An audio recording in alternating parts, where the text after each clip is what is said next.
Good afternoon, Liberty North. Welcome to this packed Friday edition of KNET. It's December 6, 2013. I'm Wyatt Haywood. And I'm Nick Janess. Like you said, Wyatt, it's a packed show because it's a busy day to be an Eagle. The blood drive is currently going on, and our reporter, Caitlin Brown, is down in the field house to get the scoop. We'll catch up with her later in the show. That's right, Nick. Today is the home opener for our basketball boys, and Abby McGregor will be sitting down with two starters later in the show to get the preview of what's to come for their season. And of course, we'll also deliver the latest school-wide announcements, and our chief meteorologist, Peyton Reed, has an update on the bitter cold. Right, Peyton? Good afternoon, Eagles, and happy Friday. Ice scrapers might have been a popular tool this morning for you all as temperatures were well below freezing on our way to school. Coming up later in the show, I've got your complete weekend forecast and potential snowfall that we might encounter. How much can you expect to see on the ground for your Saturday and Sunday? All of that coming up later in the broadcast from your KNET weather. Nick and Wyatt, back to you. Thanks, Peyton. Let's get this show started. Your Net News starts now.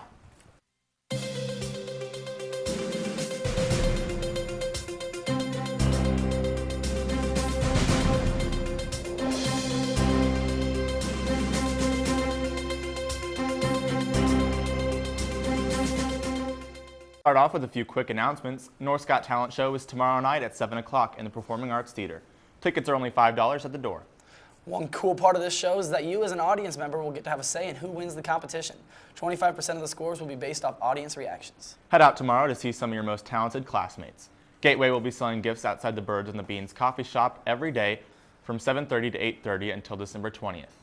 Stop on by if you need a gift for a friend or if you just want to spend some money on yourself.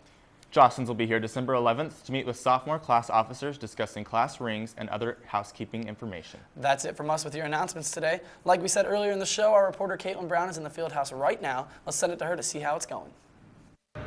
Thanks, guys. I'm Caitlin Brown here at the blood drive with Maddie Stahl, who is working the blood drive as well as donating blood. Now, Maddie, how do you get involved with working the blood drive? You have to be either in the classes of medical interventions or AP biology. You don't have to, but it's optional. Now, what are the benefits for someone who is giving blood? It's a great cause. Each person that donates can save 2 lives. And why are you giving blood today? It's a great experience. I've never done it before, and I've always wanted to, and I want to be able to save some lives. All right, thank you, Maddie. Be sure to come down to the blood drive today. Back to you guys. Thank you, Caitlin. Why are you giving blood today? Of course, Nick. Actually, I'm giving it next hour. Are you a little nervous about it? Not really. It's a great cause, so I'm looking to have some fun. It absolutely is. Now let's hear about what the weekend weather will look like with our weatherman, Peyton Reed. Well, Nick, as I mentioned earlier in the show, icy temperatures have swept their way into the Liberty area as we are currently looking at a frigid 19 degrees with clouds blanketing over us, and temperatures look to be deadlocked in the teens for the remainder of this day as we move into the evening. Taking a look into the rest of the weekend, Saturday's high looks to reach 19 just like today with sunny skies. Snow chances move in with 70% chances and a high of 26 degrees. Looks like a very chilly weekend for your time off. Big coats and scarves will be essential to stay warm if you're getting some Christmas shopping done or any other errands outside. The snow won't be too much of a factor until the latter half of the weekend. That does it for your KNET weather forecast today. Back to you, Nick and Wyatt. Thanks, Peyton. Be sure to brace the cold and head out to the field house tonight for the home opener of our boys basketball team. Speaking of sports, let's send it to our sports reporter, Ryan Crispin, with all the latest updates. Thanks, guys. As you mentioned, today is a big day here at Liberty North. We've got the blood drive in the field house right now, and you can feel the excitement in the hallways for the basketball home opener tonight. Now, the boys kicked off their season with a heartbreaker on Tuesday night at Fort Osage, losing by 2 points, but tonight they're looking for some redemption as they take on defending Class 5 state champions Rockhurst. I've talked with some members of the team, and the attitude the boys have about tonight is both excited and focused because they know that they can play better basketball than what it was on display on Tuesday night. Now let's take a quick look at a basketball promo for tonight's game. You gotta do it now.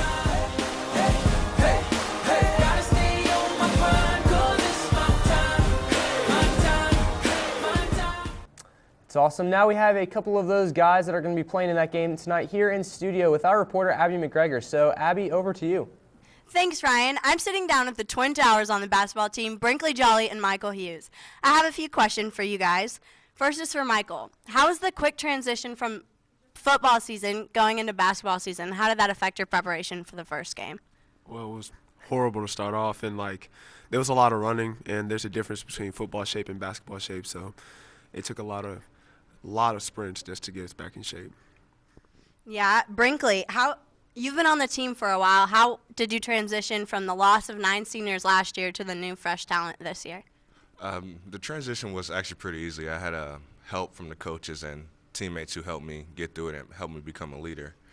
And we're making growth as a team, and I'm making growth as a leader, so it's going well as of right now. Good. Michael, you played in your first varsity basketball game last game. Do you think it's going to be different going into the game tonight since it's at home? Yeah, I think it will be because I'm around my friends and family, around people that actually they care, and they're going to be out there supporting me. So I think it will be different from Fort O. Brinkley, you had a close loss to Fort Osage last game. How are you preparing differently for the game against Rockhurst tonight? We're focusing more on ourselves. The loss to Fort Osage was us not playing well, so we fix ourselves. We should be okay, and we should win. All right, well, thanks, guys. With that, we'll send it over to Ryan with more on sports. Thanks, Abby. As they said, the game will start at 7 tonight in the Fieldhouse, and it will be worth points on your Eagle Pride app, so make sure to check that out. Be there and be loud. Also, make sure to follow at LNHS Sports for more updates on the game tonight. That's all I've got for sports today. Back to you, Nick and Wyatt.